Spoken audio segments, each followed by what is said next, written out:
సంస్కృతి సంపద YouTube channel తరపున అందరికీ స్వాగతం.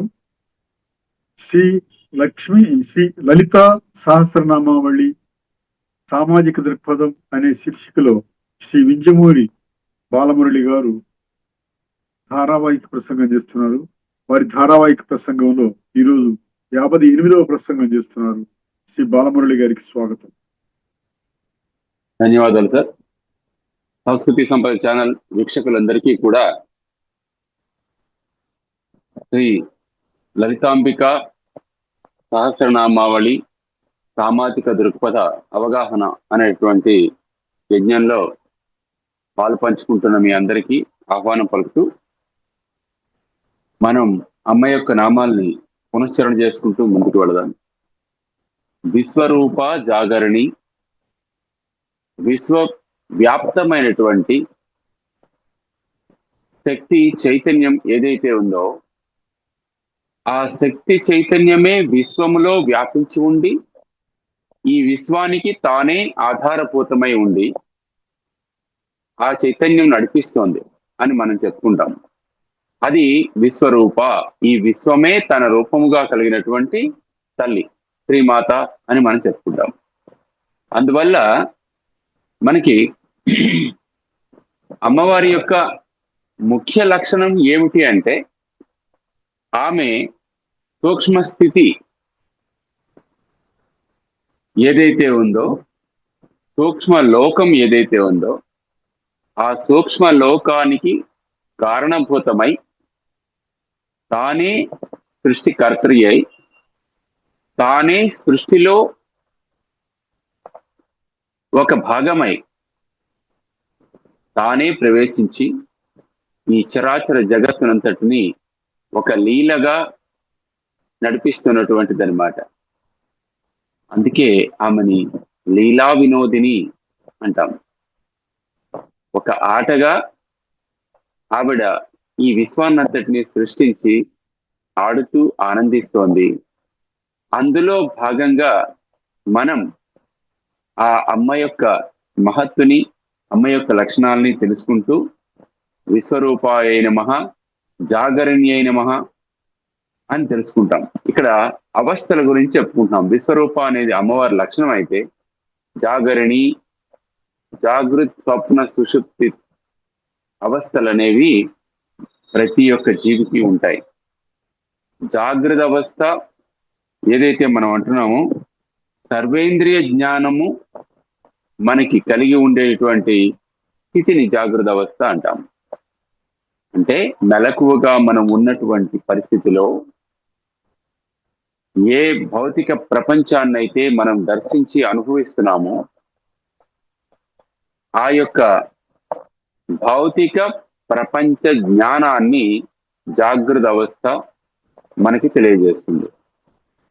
కాబట్టి ఇక్కడ పంచేంద్రియ జ్ఞానం ఉంటుంది కాబట్టి స్థూల ప్రకృతి, భౌతిక ప్రకృతి, వ్యక్తమైనటువంటి ప్రకృతి అంతా కూడా మనకి దర్శనం అవుతుంది, దృగ్గోచరం అవుతుంది, కళ్ళకి కనిపిస్తుంది. కాబట్టి అందువల్ల అమ్మవారిని ఏమంటామంటే ఈ రకమైనటువంటి శక్తిని మనకి అందించినటువంటి తల్లి జాగరిణి. ఆమె మనలో జాగృత అవస్థలో ఉంటూ మనకి ఈ విశ్వాన్నంతటినీ చూపిస్తూ ఉంటుంది. అంటే తాను సృష్టించినటువంటి సృష్టిలో ఒక భాగమైన మనకు తన సృష్టినే చూపిస్తూ ఉంటుందన్నమాట వ్యక్త రూపంలో. అది జాగృత అవస్థ. ప్రతి ఒక్క జీవి కూడా, మానవులనే కాకుండా సర్వ జీవరాశులు కూడా అమ్మ యొక్క సృష్టిలో భాగస్వామ్యం తీసుకుంటూ ఆ సృష్టిని దర్శిస్తూ ఉంటాయి భౌతికమైనటువంటి రూపంలో. అలా దర్శించి ఆ సృష్టిని అనుభవించేటువంటి అవస్థని జాగృత అవస్థ అంటారు.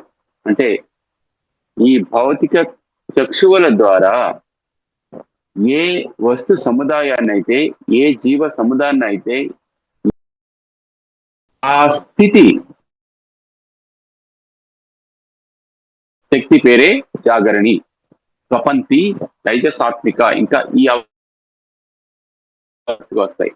స్వపంతి అంటే అమ్మవారి యొక్క మరి యొక్క నామం 3 అక్షరాల నామమే స్వపంత్యై నమః, అని మనం నమస్కరించాలి అమ్మవారికి. ఇది ఏం చేస్తుందంటే, స్వప్నంలో మనం కలలు కంటూ ఉన్నప్పుడు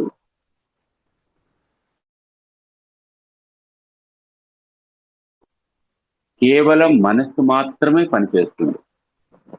మనస్సే జీవుల్ని సృష్టిస్తుంది, మనస్సే మనుషుల్ని సృష్టిస్తుంది, మనస్సే మన స్వప్నంలో చూస్తున్నటువంటి వస్తు సముదాయాన్ని సృష్టిస్తుంది. మనస్సే మన చేత ఆ వస్తు సముదాయం చేత మొత్తం ఆటంతా ఆడిస్తుంది. మనం ఏమనుకుంటాం,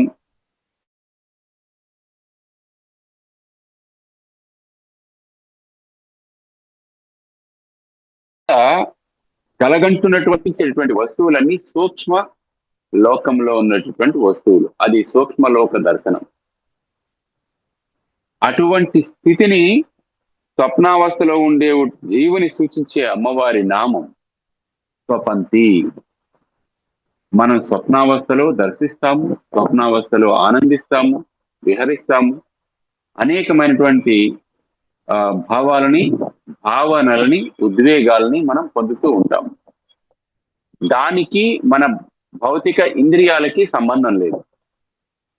కేవలం మానసికంగానే మనం ఈ రకమైనటువంటి మొత్తం దృశ్యాన్నంతటినీ కూడా కల్పించుకుని, మనస్సే కల్పించి మన చేత మనస్సే అనుభవింపచేస్తూ ఉంటుంది. ఆ స్థితిని మనకి తెలియజేసేటువంటి తల్లి స్వపంతి. జాగృత అవస్థ అంటే భౌతిక ప్రపంచాన్ని దర్శింపజేసేటువంటి స్థితి. స్వపంతి అంటే స్వప్నంలో ఉన్నటువంటి వస్తువులను మనకు దర్శింపజేసేటువంటి స్థితి. ఈ రెండు స్థితులకి అధిష్టాత్రి ఎవరు అంటే శ్రీ లలితా పరాభట్టారిక. ఆమె ఈ రెండు అవస్థల్లోని ఏ విధంగా ఉంటుందో మనం తెలుసుకోవాలి. జాగృత అవస్థలో భౌతిక వస్తు సముదాయాన్ని దర్శింపజేస్తుంది, అనుభవింపచేస్తుంది. ఆ అనుభూతి జాగరణి. స్వప్నావస్థలో స్వప్నంలో కనిపించేటువంటి మనస్సు చేత కల్పించబడినటువంటి పాత్రల ద్వారా మనలో అనుభూతుల్ని కలుగజేస్తుంది. ఆ స్థితిని స్వపంతి అంటారు.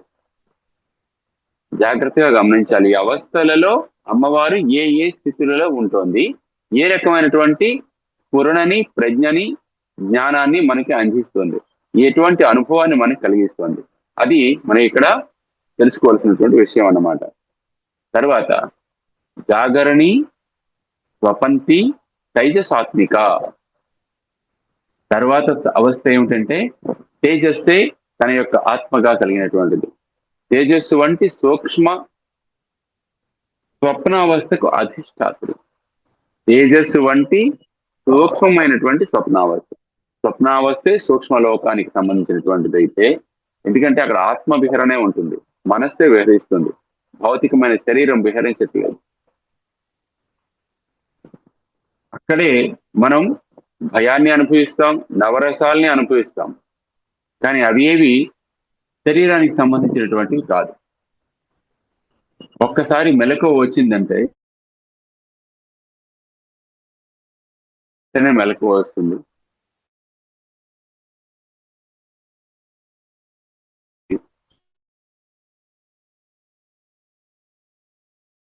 చేస్తాం మనం అప్పుడు చూసుకుంటే ఓహో ఇద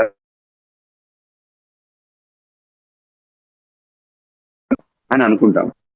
కలలో అనుభవించింది నువ్వే, భయపడింది నువ్వే, కలలో ఏడిచింది నువ్వే. కళ తొలగిపోయిన వెంటనే, కళ కరిగిపోయిన వెంటనే వచ్చేటప్పటికి నేను అనుభవించలేదు అంటున్నావు. ఇది మాయ అన్నమాట. స్థూల లోకానికి మధ్యలో ఉన్నటువంటి తెర అదే. ఆ తెరని తొలగించగలిగేటువంటి జ్ఞానం మనకి కానీ రావాలి అంటే ఆ అమ్మవారిని, మాయాస్వరూపిణి అయినటువంటి అమ్మవారిని మనం దర్శిస్తే సూక్ష్మ స్థూల లోకాలు రెండింటి మధ్యలో ఉన్నటువంటి సన్ననైనటువంటి ఆ సరిహద్దు మనకి అవగతం అవుతుంది. దాన్ని స్పష్టంగా మనం చూడగలుగుతాం. ఈ కళలోంచి బయటికి రావడం అనేటువంటి ఒక అసందిగ్ధమైనటువంటి, అస్పష్టమైనటువంటి స్థితి పోయి స్పష్టంగా మనకి దర్శించగలిగేటువంటి శక్తి వస్తుంది అన్నమాట. అప్పుడు తెలుస్తుంది మనకి సూక్ష్మలోకం ఏమిటి, ఈ స్థూల లోకం ఏమిటి, దానికి దీనికి మధ్య ఉన్నటువంటి సరిహద్దు అనేది ఎక్కడుంది అనేది. కాబట్టి తేజస్ రూపంలో స్వప్నావస్థలో మనలో ఆత్మ రూపంలో ఉండి మనల్ని నడిపిస్తుండేటటువంటి తల్లి పేరు తైజసాత్మిక. అంటే సూక్ష్మ రూపంలో మనకు ఉండేటువంటి చైతన్యమే తేజస్సు. ఆ చైతన్య స్వరూపిణి తైజసాత్మిక. అర్థమైందండి? జాగ్రత్త అవస్థ తెలుసుకున్నాం. అలాగే ప్రపంచి స్వప్నావస్థలో మనకు ఉండేటువంటి స్థితిని తెలుసుకున్నాం. స్వప్నావస్థలో ఇప్పుడు తేజస్ రూపంలో ఉండేటువంటి మన ఆత్మ యొక్క లక్షణాన్ని మనం తెలుసుకున్నాం. ఇవన్నిటికీ కూడా కారణభూతమైనటువంటిది ఆ జగన్మాత యొక్క స్వభావమే అని మనం తెలుసుకున్నాం. అలాగే సుప్తావస్థ. సుప్తావస్థలో తేడా ఏమిటి అంటే, మనకి స్వప్నావస్థలో పంచేంద్రియాలు పనిచేయకపోయినా మనసు పనిచేస్తూ ఉంటుంది. మనసు అన్నిటినీ కనిపిస్తూ ఉంటుంది. కానీ సుప్తావస్థ దాని తర్వాత దానికన్నా కొంచెం పెద్దది, పైన ఉన్నట్టు పై స్థాయి అన్నమాట. ఈ సుప్తావస్థలో మనసు కూడా పనిచేయదు. ఇంద్రియాలు ముందుగానే పనిచేయవు, ఎందుకంటే మనం నిద్రావస్థలో స్వప్నావస్థలో ఉన్నాము. స్వప్నావస్థ నుంచి మరొక స్థాయి పైకి వెళ్ళి సుప్తావస్థలోకి వెళ్ళాము. స్వప్నావస్థలో ఇంద్రియాలు పనిచేయవు, కానీ మనసు పనిచేస్తుంది. సుప్తావస్థలో మనసు కూడా పనిచేయడం ఆగిపోతుంది. కానీ మనస్సు కూడా పనిచేయని స్థితిలో కూడా మనం ఒక రకమైన ఆనందాన్ని అనుభవిస్తాం. ఏమని? గాఢ నిద్ర. గాఢమైనటువంటి నిద్ర మనం అనుభవించినప్పుడు మనకి మాటలకి అందనటువంటి ఆనందం కలుగుతుంది. అబ్బా ఎంత బాగా నిద్ర పట్టేసిందో అనుకుంటాం. చాలా బాగా పడుకున్నాను అని చెప్తూ ఉంటారు చాలా మంది. ఈ మాటలు మనం వింటూ ఉంటాం, భౌతికంగా మనం సమాజంలో వింటూ ఉంటాం. బాగా నిద్ర పట్టేయడం అంటే ఏమిటి? ఎటువంటి అంతరాయం లేనటువంటి ఒక నిశ్చలమైన స్థితికి మనం చేరుకున్నాం. అది ఏ స్థితి అంటే, జీవాత్మ పరమాత్మతో కలిసి ఉండేటువంటి తాత్కాలికమైనటువంటి ప్రళయ స్థితి. ప్రళయము అంటే సృష్టి నాశనం అయిపోవడం కాదు, ప్రకృష్టమైన లయము ప్రళయము. లయము అంటే కలయిక, ప్రకృష్టమైనది అంటే అతి ఉత్తమమైనటువంటి కలయిక. అది తాత్కాలికం. ఎందుకు తాత్కాలికము అంటే మనం స్వప్నంలో ఉన్నాం, నిద్రావస్థలో ఉన్నాం. మనం నిద్రావస్థలో స్వప్న స్థాయి నుంచి మనం సుప్త స్థాయికి చేరాము. అక్కడ జీవాత్మ పరమాత్మ లయం అవుతాయి. అది ప్రళయ స్థితి, ప్రకృష్టమైన లయస్థితి. లయస్థితి అంటే కలయిక, ఉత్తమమైన కలయిక. దేంతో ఏది కలుస్తోంది? జీవాత్మ పరమాత్మతో అనుసంధానం.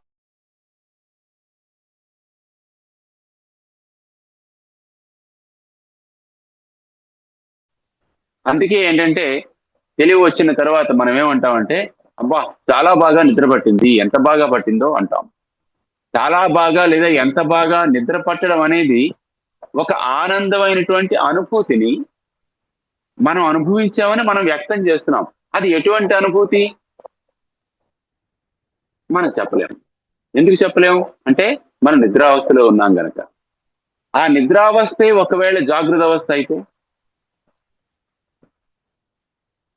ఆలోచించాలి. ఆ నిద్రావస్థయే జాగృత అవస్థగా ఉన్నట్లయితే అక్కడ ఇటువంటి గాఢమైనటువంటి సుప్తావస్థ మనకి అనుభవంలోకి వస్తే అది పరమానందము. అది ఏ సమాధి స్థితి. సమాధి స్థితిలో జీవాత్మ పరమాత్మతో లయం అవుతారు. జీవాత్మ పరమాత్మ కలిసిపోతాయి. కలిసిన విషయం స్వప్నము ఏదైతే నువ్వు అనుభవిస్తున్నటువంటి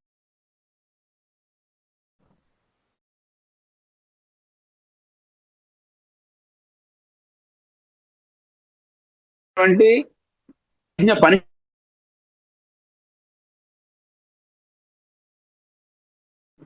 స్వయంగా ప్రత్యక్షంగా తానై అనుభవించేటువంటి సుప్తావస్థ. దీనికి దానికి తేడా ఏమిటి? నిద్రలో మనకి తెలియకుండానే తాత్కాలికంగా లయం జరిగేటటువంటి పరిస్థితి అది. నిద్రపోకుండా సమాధి స్థితిలో జీవాత్మ పరమాత్మతో కలిసేటువంటి ఆ సన్నివేశం అనేది పరమానంద స్థాయి. అదే సమాధి స్థితి. దానినే బ్రహ్మానందము అని యోగులు అంటారు. అదే ఉత్తమమైనటువంటి ఆనందాన్ని మనకు కలిగించేది. కాబట్టి వాళ్ళు ఎంతసేపు అయినా ఆ అవస్థలో ఉండడానికి ఇష్టపడతారు. అంతే కదండి. మనకి బాగా నచ్చి బాగా ఆనందాన్ని ఇచ్చేటువంటి సన్నివేశం ఏదైనా ఉన్నా, బాగా ఆనందాన్ని ఇచ్చేటువంటి పని ఏదైనా మనం చేస్తున్నా, అదే అలాగా చేస్తూ ఉంటే బాగుంటుంది అనిపిస్తుంది కదా. అటువంటి సన్నివేశాలే మనకి కంటిన్యూస్ గా నిరంతరంగా మనకి వస్తూ ఉండాలి మన జీవితంలో అని అనుకుంటాం కదా. మరి ఆ స్థాయికి చేరితే ఆ రకమైనటువంటి ఆనందం వస్తుందన్నమాట. ఆ స్థాయిలో మనకి ఆనందాన్ని కలిగించేటువంటి అమ్మవారే ఆనందానుభూతిని కలిగించే ఆ అనుభూతి ప్రజ్ఞయే సుప్త. సుప్తాయే నమః అని అమ్మవారిని ఇక్కడ మనం ధ్యానించాలన్నమాట. చూసారా? అంటే మన స్వప్న, సుషుప్తి, జాగ్రత్త అవస్థ ఇవన్నీ కూడా మనలో వచ్చేటువంటి మన శరీరంలో జరిగేటువంటి మార్పులు ఏ రకంగా వస్తున్నాయి, ఏ స్థాయిలో ఏ రకమైన అనుభూతి ఏ అమ్మవారి అంశ వలన మనకి కలుగుతోంది, అది మనం గమనించాలన్నమాట. కాబట్టి ఇక్కడ ఈ సుప్తావస్థలో మనకి కలిగేటటువంటి ఆనంద అనుభూతిని సుప్త అంటారు. అంటే స్వప్నము గాఢమైనప్పుడు మనకు కలిగేటువంటి అనుభూతి, ఆ అనుభూతిని సుప్త అంటారు. తర్వాత మరొక అవస్థ ఉంది, ప్రాజ్ఞాత్మిక. ప్రాజ్ఞాత్మిక అంటే ప్రజ్ఞయే స్వరూపముగా కలిగినటువంటిది. ప్రజ్ఞ అంటే ఏమిటి? అంటే భౌతికమైన శరీరములో ఉండేటటువంటి పంచేంద్రియాల యొక్క అవగాహనకి అతీతమైనటువంటి స్థితి. అంటే ఈ కంటికి కనిపించనిది, మన బుద్ధికి తోచనిది, మన శరీరంతో స్పర్శించలేనిది, మన శరీరంతో మనం ప్రవేశించలేనటువంటి స్థాయి ఏదైతే సూక్ష్మ లోకం ఉన్నదో, అవ్యక్త రూపం ఏదైతే అవ్యక్త లోకం ఏదైతే ఉందో, అక్కడ ఆ అవ్యక్త లోకాన్ని అనుభవించేటువంటి స్థితి ప్రాజ్ఞాత్మిక ప్రజ్ఞ అంటారు. ప్రజ్ఞా త్రైకాల్య గోచర అని మరొక వాక్యం కూడా ఉంది. అంటే భూత భవిష్యత్ వర్తమాన కాలములను దర్శింపగలిగేటటువంటి మేధాశక్తి యొక్క ఒక స్థాయిని ప్రజ్ఞ అంటారు. కాబట్టి ప్రాజ్ఞాత్మిక అటువంటి ప్రజ్ఞని మనకి అందించేటువంటి శక్తి ఎవరు అంటే అమ్మవారు. ప్రాజ్ఞాత్మిక రూపంలో మనలో ఉన్నటువంటి అంతఃప్రజ్ఞని ఆవిడ ప్రేరేపించి అది పనిచేసేటట్టు చేస్తుంది. దానివల్ల మనకేంటంటే త్రికాల జ్ఞానం అనేది ఏర్పడుతుందన్నమాట. అంటే ఈ ఇంద్రియములకు అతీతమైనటువంటి ఇంద్రియాతీతమైనటువంటి జ్ఞానం మనకి సంప్రాప్తిస్తుంది. అటువంటి జ్ఞానాన్ని ఇచ్చేది ప్రాజ్ఞాత్మిక. చూడండి, ఒక్కొక్క స్థాయిలో మన మానసిక స్థితి పైకి వెళుతున్న కొద్దీ, ఊర్ధ్వ మార్గంలో ప్రయాణిస్తున్న కొద్దీ మనకి ఒక్కొక్క రకమైనటువంటి అనుభూతి వస్తుంది. ఇదే యోగ సాధన మార్గం. సుషుప్తావస్థలో కుండలినిలో ఉన్నటువంటి శక్తి జాగృతమై సుషుమ్నా మార్గం ద్వారా సహస్రారాన్ని చేరటానికి చేసే ప్రయాణంలో వచ్చేటువంటి స్థాయిలు ఇవన్నీ. కాబట్టి ఒక్కొక్క స్థాయిలో ఒక్కొక్క రకమైనటువంటి జ్ఞానము, ఒక్కొక్క స్థాయిలో ఒక్కో రకమైనటువంటి అనుభూతి, ఒక్కొక్క స్థాయిలో ఒక్కో రకమైనటువంటి ప్రజ్ఞ మనలో జాగృతం అవుతూ ఉంటాయన్నమాట. అలా జాగృతం అవుతున్న ప్రతిసారి కూడా అంతకు ముందున్న స్థాయిలో నేనెంత అజ్ఞానంలో ఉన్నాను అనేటువంటి భావన మనిషికి కలుగుతుంది. అంటే పై క్లాస్కి వెళ్ళిపోయిన తర్వాత, అంటే 9th పాస్ అయ్యి 10th కి వచ్చేసినటువంటి విద్యార్థికి 9th క్లాస్లో చదువుతున్నటువంటి విద్యార్థి తనకన్నా అజ్ఞాని అనేటువంటి భావన కలుగుతుంది కదా. కానీ ఆ స్థాయి నుంచే తను ఈ క్లాస్కి వచ్చాడు అనేటటువంటి స్ఫురణ అతనికి ఉంటుంది కదా. మళ్ళీ ఆ క్లాస్లో వెళ్ళి కూర్చోరా అంటే ఏమంటాడు వాడు? ఆ జ్ఞానం అంతా నాకు తెలుసు కాబట్టి నేను అక్కడ కూర్చోవలసిన అవసరం లేదు. అంటే ఏమైంది? మన మానసిక స్థాయి, మన సాధనా స్థాయి పెరిగి అంతకు ముందు మనం ఉన్నటువంటి స్థాయి కన్నా ఇది ఉత్తమమైనది అని మనం తెలుసుకున్నటువంటి స్ఫురణ మనకి కలుగుతుంది. ఆ స్ఫురణని మనకు అందించేదే ప్రాజ్ఞాత్మిక. దీనికి మనకి కావాల్సింది ఏమిటి అంటే సాధన కావాలి. ధ్యాన ధ్యాతృ ధ్యేయ రూప మనం చెప్పుకున్నాగా. ధ్యానము చేసేది ఆమె, ధ్యానము ఆమెయే. ఆ ధ్యానమునకు లక్ష్యం ఏదైతే ఉన్నదో అది ఆమెయే. కాబట్టి ధ్యానం చేసే మనము, మనం చేసేటువంటి ధ్యానము, ఆ ధ్యానం యొక్క మనం పెట్టుకున్న లక్ష్యము, మూడు కూడా ఆ అమ్మవారి పరాభట్టారికి యొక్క రూపములే. అందువలన అంతా ఆమె యొక్క మహిమయే, ఆమె యొక్క అనుగ్రహమే అనుకుని మనం సాధన చేస్తే తప్పనిసరిగా ఖచ్చితంగా మనం ఈ భౌతిక శరీరంతోనే అమ్మ యొక్క ఉనికిని అనుభూతి చెందగలుగుతాం.